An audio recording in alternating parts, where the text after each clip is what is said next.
This iPhone 13 Pro had a weight dropped on it and nobody else can fix it. We should open up the screen and view the motherboard. With our DC power supply probes on the battery connector, we can observe the amp draw. Pressing power button gives us no amp draw.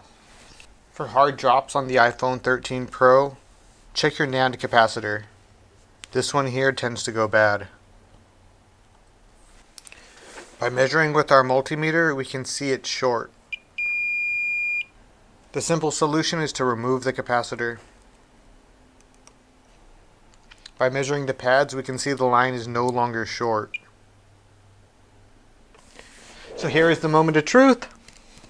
Do we have an Apple logo?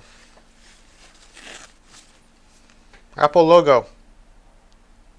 And we're fully on.